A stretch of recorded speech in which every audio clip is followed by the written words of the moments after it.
Welcome all my dear students to Sudharma's physics classroom.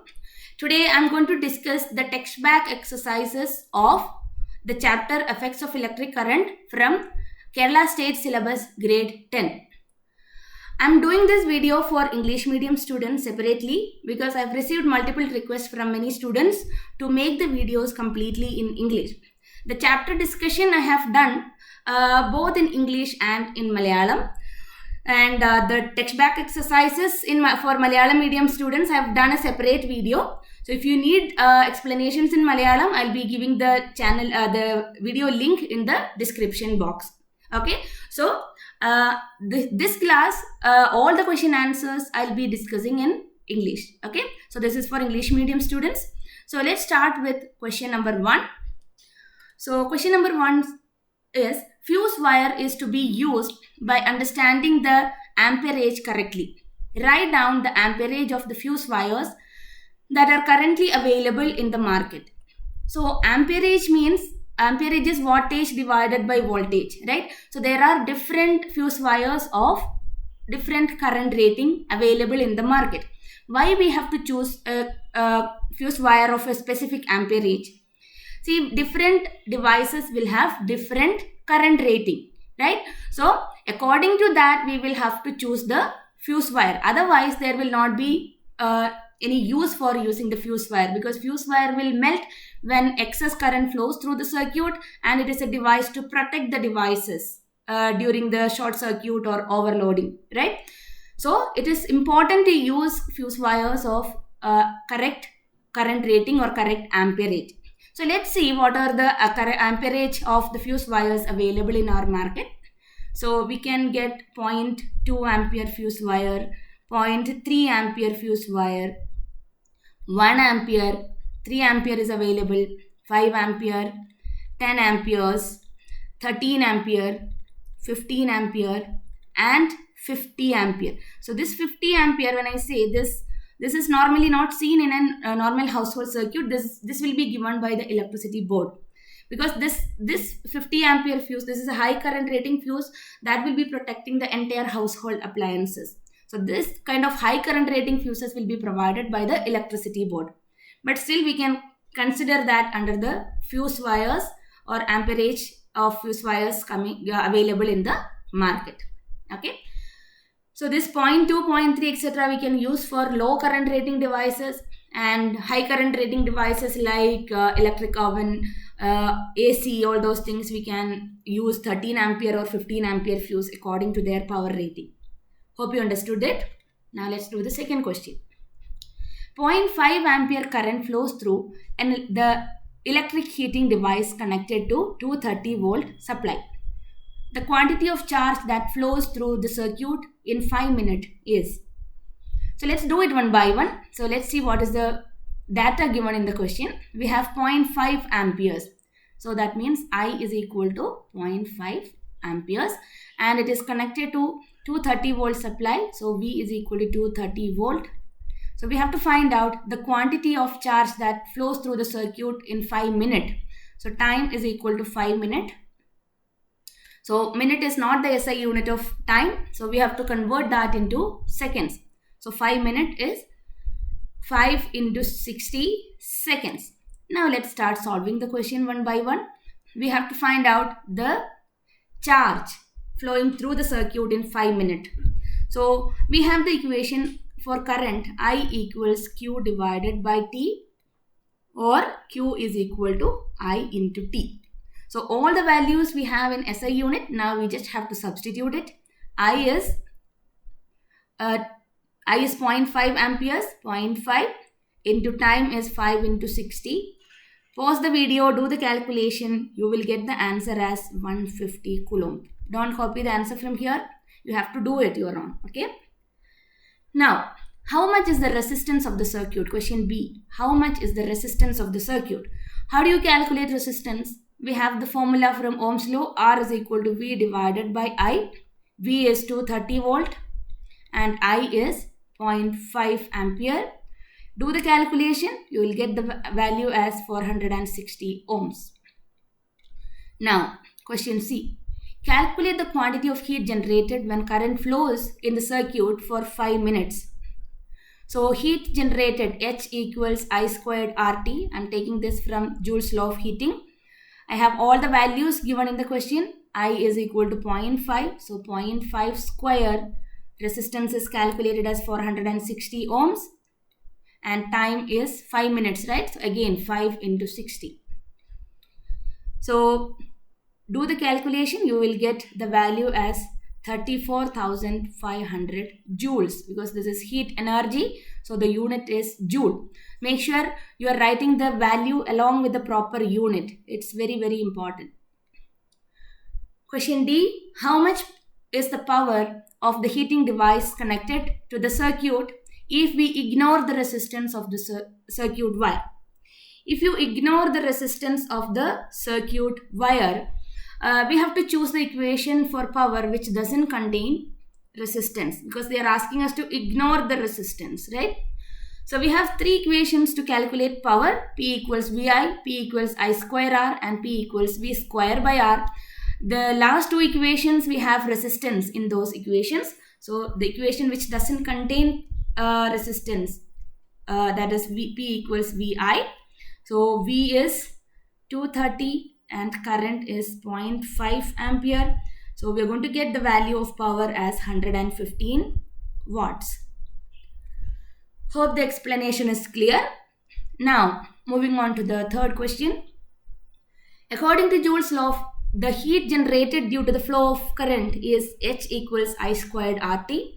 Will the heat develop increase on increasing the resistance without changing the voltage? Explain. According to Joule's law, H equals I squared RT. Will the heat develop increase on increasing the resistance without changing the voltage? That's the question. So without changing the voltage, we have to see, they're asking a relation between resistance, voltage and heat, right? So apart from this I squared RT, we have the equation for energy, H equals V square by R into T. If you are not aware of this equation comes from energy equals power into T, power into time. So power, we have three equations, right? I've chosen the equation power is equal to V square by R into T. That gives you the energy which is dissipated in the form of heat. And they say that the voltage remains same without changing the voltage. For a constant voltage, from this equation we can understand that for a constant voltage, H is inversely proportional to resistance, right? Resistance comes in the denominator. So for a constant voltage, the resistance and heat are inversely proportional.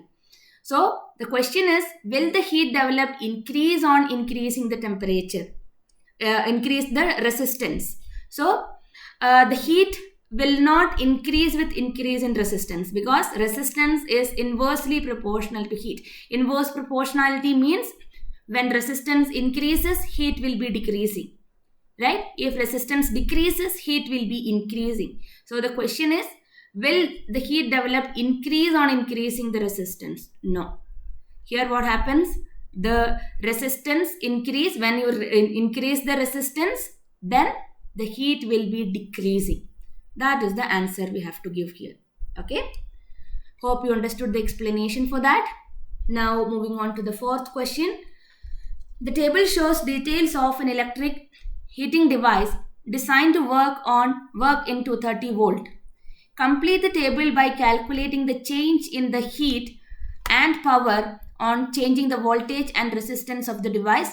Analyze the table and answer the following questions. So the first table, the first column is given for us, calculated for us. Resistance is given, I equals V by R, H equals VIT, and power is equal to VI or H by T. So one thing I have noticed in this question is they have not given the time, but according to the value given in the first column, we can understand that they have taken the time as 1 second. Okay, so for the remaining calculations, we can take time equals 1 second. Okay, so let's write down the data. We have V equals to 30 volt, right? Almost all the calculations we have V equals to 30 volt, and according to the table we have to do the calculations. So let me name it as 1, 2, 3, 4 and 5. Okay, so first one is already done. So let's do the second part. V equals to 30 volt. What is resistance? Resistance is R is equal to 115 ohms. So current I will be equal to V divided by R. V is 230. This is 115. So you will be getting 2 ampere. Let's fill that column, 2 amperes. Now H equals VIT. Right? H equals VIT. So V into I into T. V is 230. I is 2 ampere multiplied by time. Right? So you will be getting 460 joules. 460 joules. Here you will get 460 watt because its power is equal to H or energy divided by time. Okay, so you will be here, only the unit will be different because we have the time taken as 1 second itself. Let's do the third one also. So there the voltage and resistance are the same, right? So for the question 3 or the table 3, we have V equals 230 and resistance is 230 ohms. So I will be equal to 230 divided by 230. That's equal to 1 ampere. Now H is equal to V into I into T. V is 230. I is 1 ampere. Time is 1 second. So you are going to get 230 joules. Now power is equal to H by T, energy by time, or you can take V into I. So this is 230 watt itself. So let's fill the column here. This is 1 ampere. Here we have 230 joule and here we have 230 watt. Okay. Now coming to the fourth one. We have voltage is 115. Resistance is 57.5. Now you can calculate using the formula I equals V by R. You calculate it, you will be getting the current as 2 ampere. And when you use the formula VIT, you will be getting the value of heat as 230 joules. Here also you are getting 230 joules. Here again you will be getting 230 watts. Now coming to the last one, we have 460 volt 57.5 ohms. So when you do V by I, you will be getting the value 8 amperes. Here you get 3680 joules and 3680 watts. Okay, the remaining calculations, see I have shown you 2-3 samples. The remaining you can calculate yourself. You will be getting these values. You can cross verify that. Okay. Now let's move on to the questions here. So how does the voltage under which a device works affect its functioning? How does the voltage under which a device works affect its functioning? See, we have initial tables. We have 230 volt, 230 volt, 230 volt, right? All these were having 230 volt and resistance were different. So when resistance was different, we could see that the heat developed for the same constant amount of voltage. When the resistance is increasing, then the heat is decreasing. That is what we have discussed in the previous question, right? For a constant voltage, when the resistance is increasing, the heat will be decreasing. Okay, initially we had 920 joules. Here we have 460, and it keeps on decreasing because resistance is increasing here, and the power is decreasing, right? Power is decreasing. Power consumed by the device is decreasing. Now, here in 115 volt, we have the voltage reduced to half, right? You can see the current is 2 ampere, and again the power and the heat energy, since it is 115, at the same time the resistance also change because it's a mutual change happening there. Okay, so 230 and 230. So when voltage doubled, what happened? When voltage doubled, the heat produced is increasing to a very high amount, and the power consumed also increasing to a high amount. Hope you understood that. What changes happens to the power on increasing the resistance without changing the voltage? Right. Power P is equal to V square divided by R. So we can say that P is inversely proportional to resistance, right? When voltage is constant. So P is inversely proportional to resistance. When resistance increases, power will decrease. And when resistance decreases, power will increase. It's very clear from the data we have already recalculated it, and from the data we can understand that. What changes is to be brought about in the construction of household heating devices in order to increase their power? So how do you increase the power? We have a constant voltage, right? In household supplies, we have a constant voltage of 230 volt. So by providing this 230 volt, how do you increase the power? We have the formula, we have the relation, power is inversely proportional to resistance.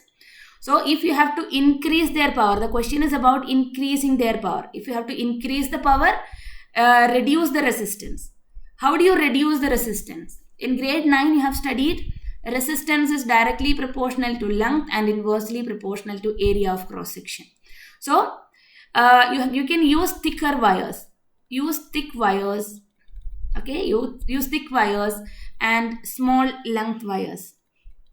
Okay, so reduce the length of the wires and increase the thickness of the wire. You can increase the power of the appliance. Okay, so that's about question number 4. Now moving on to question number 5. Again, we have to complete another table here. Complete the table based on the amperage of the fuse wires. Again, the first data is solved for us. V is given to 30 volt. Power P is given as 4,370 watts. Calculating I equals P by V, we get 19 amperes. And amperage is 20 ampere. Here we need to be careful. See, 19 ampere is the current flowing through the device, right? Maximum current which can be afforded by the device is 19 ampere.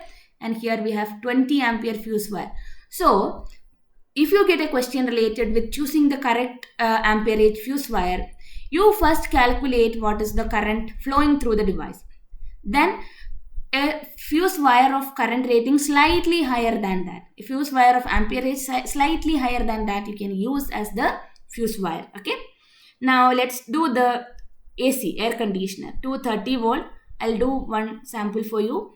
AC we have V is equal to 230 volt, and what is given there? 14.5 ampere. I is given 14.5 ampere.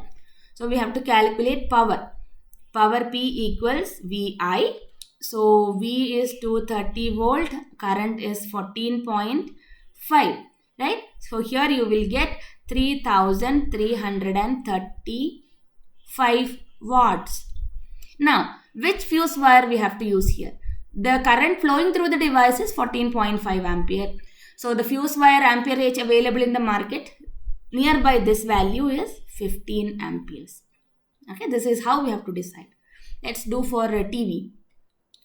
For TV, V equals to 30 volt and power is equal to 57.5 watt. Now they are asking what is current. I equals P divided by V. P is 57.5 and V is 230. So you are going to get the value 0.25 amperes. So here the value is 0.25 amperes. So the nearest amperage fuse wire is of 0.3 ampere. Okay. Now, fourth one, you have to solve it using the formula. I'm going to give you the values here. So when you do this formula, we have voltage and current given. So you can calculate the power P equals VI. That means 230 into 0.125. You're going to get the value 28.75 watts. So 0.125 is the current flowing through the device. So the nearest amperage fuse wire is of 0.2 ampere. So the table is complete. Now let's move on to B part of the question. The amperage of the fuse wire used in a circuit that works on 230 volt is 2.2 amperes. If so, the power of the device is the amperage of the fuse wire used in a circuit that works on 230 volt. V equals 230 volt and current I is equal to 2.2 amperes.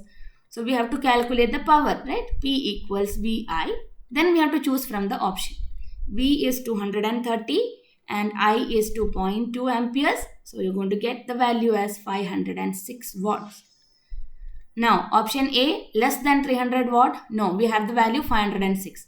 300 to 500, no. Between 500 and 510. Definitely it is this correct answer, because we got the value as 506 watts. Going to the sixth question. A 230 volt 115 watt filament lamp works in a circuit for 10 minutes. What is the current flowing through the bulb? So values given are V equals 230 volt and P equals 115 watt. Time is given in minute. Need to be careful here. 10 minutes. Immediately convert it into second. 10 into 60 seconds. What is the current flowing through the lamp? So let's do the calculation. P equals VI, or I equals P divided by V. P is 115 and V is 230. So this is give you 1 by 2 or 0.5 amperes. Question B. How much is the quantity of charge that flows through the bulb in 10 minutes? So we have the equation for charge Q equals current multiplied by time. We have current is equal to 0.5 ampere. Already we have calculated it. Time has to be converted into seconds. 10 into 60. So 10 into 60 into 0.5, you will be getting the answer as 300 coulombs, because the unit of charge is coulomb. Moving on to the seventh question. An electric heater conducts 4 ampere current when 60 volt is applied across its terminals. What will be the current if the potential difference is 120 volt? This is a very important question. You have to note it down separately, because in all those questions we have done before, we were directly substituting the values. This is little bit indirect. An electric heater conducts 4 ampere current when 60 volt is applied across its terminals. What will be the current if the potential difference is 120 volt? So in these kind of questions, we have to understand that the resistance of the device is going to be the same. Okay. So let's write I1 is equal to 4 ampere and V1 is equal to 60 volt. I2 is equal to, we don't know, that is to be calculated. V2 is equal to 120 volt. Now, what is the formula for resistance? R is equal to V divided by I, right? So, we have to understand the resistance is going to be the same, because we are using the same electric heater in these two different voltages. So, the resistance is going to be the same. So, from the first value of I1 and V1, I can write R is equal to V1 by I1. That is equal to V1 is 60 and I1 is 4. Let's leave it as it is. Okay. From the second values, R is equal to V2 divided by I2. Right. So, as per our understanding, the resistance is going to be the same because we are using the same device.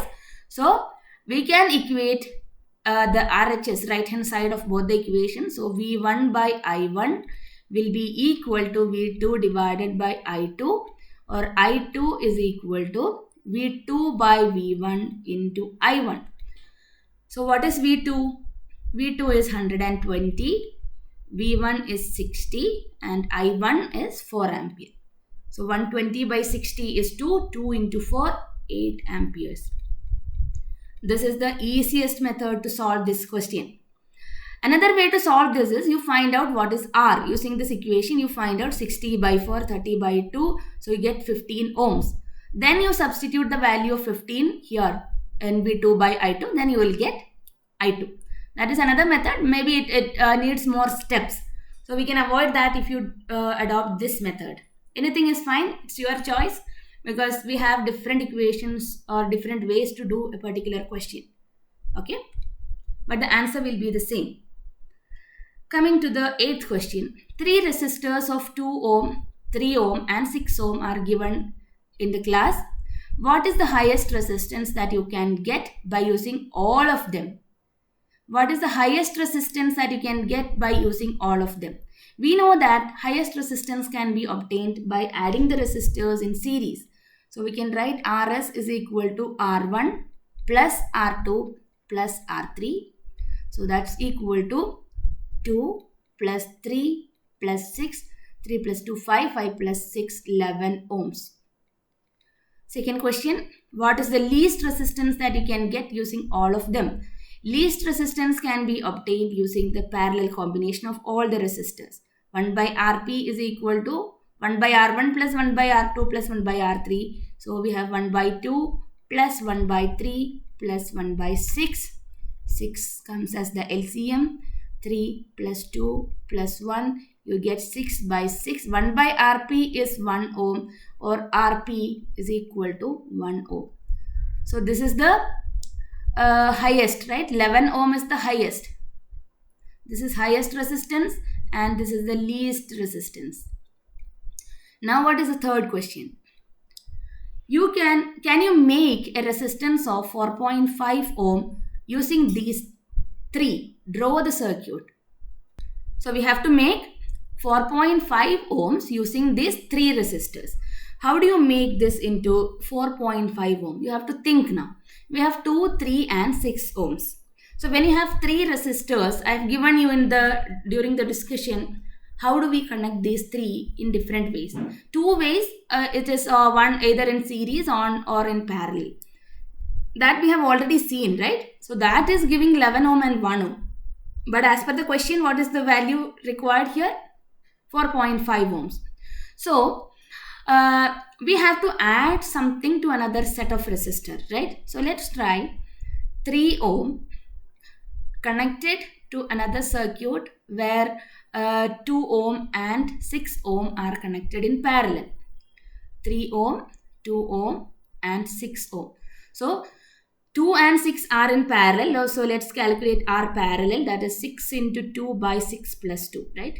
6 into 2 by 6 plus 2 because R1, R2 by R1 plus R2. So 12 divided by 8, you will get 1.5. So now we have 3 plus 1.5. R series is equal to 3 plus 1.5. I'm getting it as 4.5 ohms.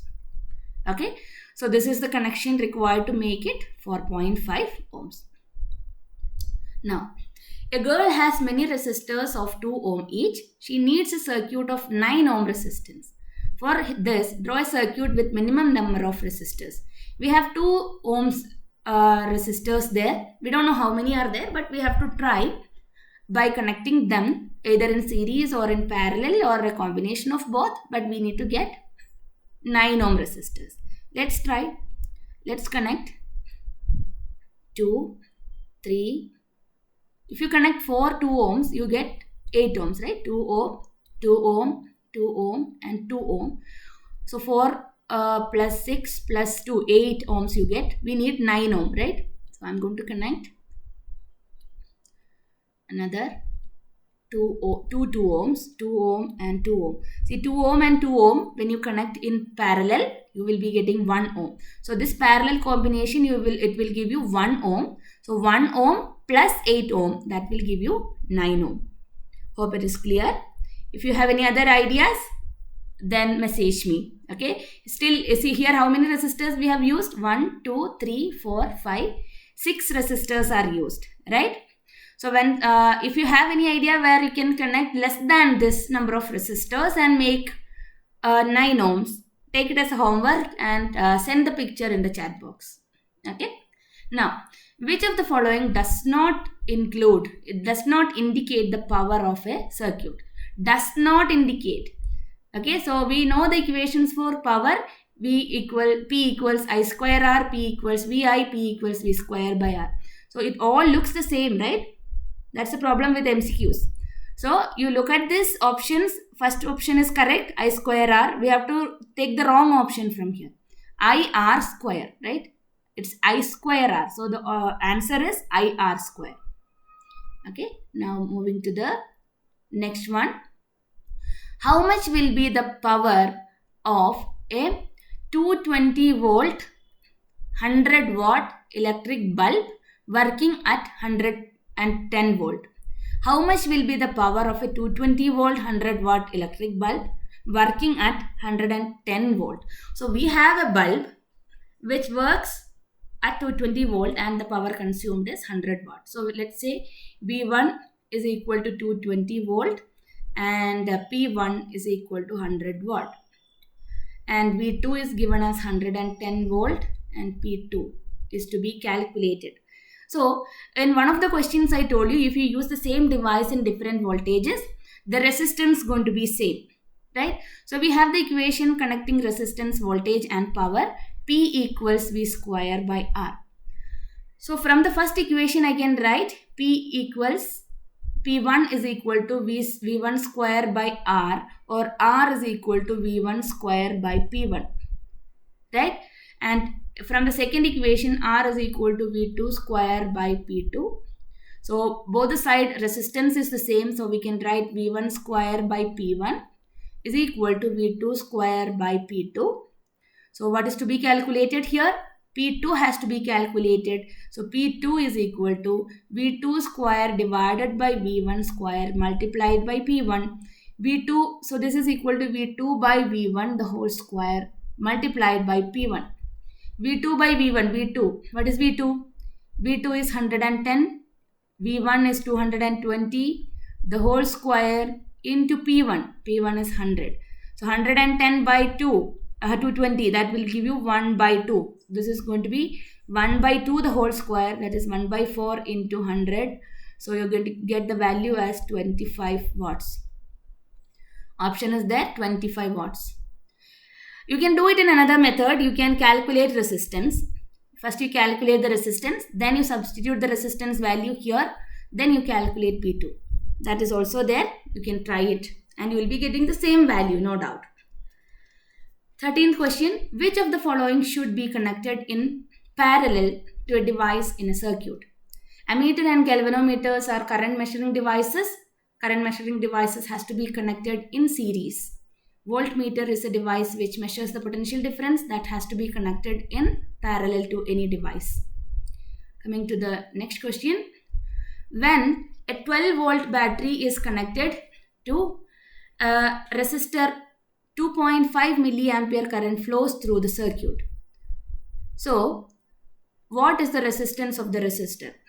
So V equals 12 volt and current I equals 2.5 milliampere. So we have to convert it into amperes. So 2.5 into milli, when you see this milli, it is 10 power minus 3. Okay. So milli to SI unit, when you have to convert, multiply that with 10 power minus 3. Okay. So what happens to the resistance now? R is equal to V divided by I. V is 12 volt and I is 2.5 into 10 power minus 3 amperes. So 12 by 2.5 into 10 power 3, right? So this comes as 800 ohms. Okay, so the value is 800 ohms. Now, if 0.2 ohm, 0.3 ohm, 0.4 ohm, 0.5 ohm and 12 ohm resistors are connected to a 9 volt battery in parallel, what will be the current through the 12 ohm resistor? See, all these, whatever number of resistors are connected in parallel, the voltage given to each resistor is going to be the same. We have V equals 9 volt. See, this is a parallel connection. Important, this is parallel connection. So, we have to calculate the current through the 12 ohm resistor. So voltage given to all the resistors is the same. So R is equal to 12 ohm. So we have to calculate the current passing through 12 ohm. I is equal to V divided by R. V is 9 volt and resistance is 12 ohm. So 9 by 12 you get 0.75 amperes. Okay. So this, suppose they're asking what is the current through 0.2 ohm. Then you have to do 9 volt divided by 0.2 ohm. For 3 ohm, what is the current? 9 divided by 0.3 because it is a parallel connection. If this is a series connection, then the story is different. Okay. If this is a series connection, you have to find out the total resistance, then total current, right? All those things you have to calculate. Current will be same through all the resistors in series connection. But the question is about parallel connection. So the current through each branch of the circuit is going to be the voltage divided by that particular resistance. This is the method. Okay. Now, how many resistors of 176 ohm should be connected in parallel to get a 5 ampere current from 220 volt supply? We have a single resistor of 176. We have n number of resistors. Okay. So we have the voltage V equals to 20 volt and current I is equal to 5 amperes. So let's see what is the total resistance of the circuit. So that's equal to V by I. V is 220 volt and current is 5 ampere. So 220 volt by 5 ampere, so what will be the answer here? It is going to be 44 ohms. So this is actually the total resistance of the circuit. Total resistance of circuit. Okay, because we have taken the total voltage and total current. Now we have how many resistors are there? 176 ohm valued n resistors are there. So if they are connected in parallel, right? If n equal resistors are connected in parallel, then R will be equal to a total parallel resistance. Rp is equal to R by n, right? So this is equal to our 44 ohms total resistance. So 176 by n is equal to 44, or n is equal to 176 divided by 44. We'll be getting the answer as 4. Okay, so total resistance of the circuit we have calculated using voltage and current, and we have 176 ohms, n number of resistors are there. So total resistance will be equal to 176 by n, right? So then we can calculate n value. Hope you understood it. Now, depict a figure showing the arrangement of 3 resistors in a circuit. Get an effective resistance of 9 ohm and 4 ohm. We have to show using a circuit to get effective resistance of 9 ohm and 4 ohm. But they have not mentioned about the value of a single resistor, right? So we have to try using different values. Say let's start from 1, 2, 3, etc. So the correct value of 9 ohm we can obtain if you have 6 ohm resistors connected like this. Actually, they're supposed to give the value of that single resistor. It's not given. So this 6 ohm, 6 ohm and 6 ohm, right? So 6 and 6 parallel, this will give you 3 ohm. Here plus 6, right? This will give you 9 ohms. Now we have to get 4 ohm. So since I have used 6 ohm resistor here, I have to use the same 6 ohm resistor for the next connection also, right? Depict a figure showing the arrangement of 3 resistors in a circuit to get an effective resistance of 9 ohm and 4 ohm. I feel in this question you have the freedom to choose any resistor. You can try with different resistors. I'm just showing you an example. Okay. So if you are using some other resistors and getting 9 ohm, that's fine. Okay. Now let's see how do we get 4 ohm using 6 ohm resistors. I'm going to connect 6 ohms, 3 6 ohms in parallel. Then again, I'm going to connect another set similar to this. Each resistor is of 6 ohms. 6 ohm, 6 ohm, 6 ohm. Here 6 ohm, 6 ohm and 6 ohm. Okay. So between these 2 points, we will get 3 6 ohms resistors connected in parallel. R by N. 6 by 3 is equal to 2 ohm. Plus here again 2 ohm, right? So you will get 4 ohm. So this is the answer for the last question. Hope you understood the discussion. If you have any doubt, you can comment in the comment box. Okay. So if any more doubts are there, we can keep a separate discussion for doubt clearing. So in the coming video, I'll be starting with the second chapter, that is magnetic effect of electric current. So thank you for watching. Practice all the questions. If you are watching this channel for the first time, please subscribe to the channel and press the bell icon so that you get notifications when I upload the new lessons. So thank you for watching. Stay tuned for magnetic effect of electric current. Bye.